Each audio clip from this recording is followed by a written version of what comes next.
ఆయన కోరుకుంటాడు. దాంతోపాటు తను భవిష్యత్ సీఎం కావాలని కోరుకుంటున్నాడు. రెండవది భవిష్యత్తులో కూడా సంకీర్ణం అంటే కలిపి వెళ్ళడమే అనేది అతని ఆలోచన. చంద్రబాబు గారికి అది అలవాట్లేదు. వాజ్పేయి గారి తరహాలో కావాలని పవన్ కళ్యాణ్ కోరుకుంటాడు.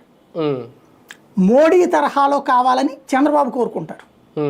మోడీ సంకీర్ణంలో డామినేషన్ బీజేపీ, వాజ్పేయి సంకీర్ణంలో అందరూ తలా ఒకటి. ఆనాటి వాతావరణం కావాలని పవన్ కళ్యాణ్ కోరుకుంటున్నాడు.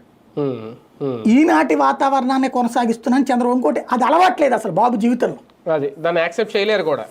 అది ఇంకోటి వాళ్ళ కార్యకర్తలు ఎవరు యాక్సెప్ట్ చేయలేరు, వాళ్ళ నాయకులు ఎవరు యాక్సెప్ట్ చేయలేరు. పవన్ కళ్యాణ్ వైఖరి నచ్చక అప్పుడే అటాక్ బిగిన్ చేసిన దానికి సాక్ష్యం ఓ పక్కన మాట్లాడుతున్నటువంటి వాళ్ళ సంబంధించినటువంటి నాయకులు, దాంతోపాటుగా వాళ్ళ మీడియా ఆల్రెడీ ప్రారంభించింది. కాకపోతే నెగిటివ్ క్యాంపెయిన్ కాదు, పవన్ కళ్యాణ్ దూకుడు చేస్తున్నాడు అన్నటువంటి కోణాన్ని, ఎందుకు కంట్రోల్ చేయట్లేదు అన్న కోణాన్ని ప్రొజెక్ట్ చేస్తున్నారు వాళ్ళు. సార్ ఇదే పరిస్థితి లోకేష్లో లేదంటే లోకేష్ టీంలో టెన్షన్ పుట్టిస్తోందా? అందుకే కొన్ని సందర్భాల్లో 2 రోజుల నుంచి వస్తుంది, మరి ఎంతవరకు తెలియదు.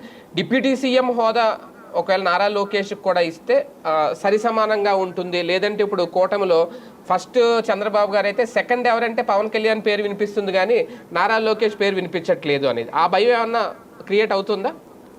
తెలుగుదేశం శ్రేణుల్లో లోకేష్ అభిమానుల్లో ఉన్నటువంటి ఫీలింగ్ ఏంటంటే పవన్ కళ్యాణ్ తాము రైట్ చేసిన దాన్ని క్యాష్ చేసుకున్నాడని.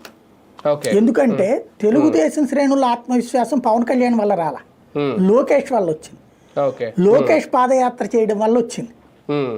అది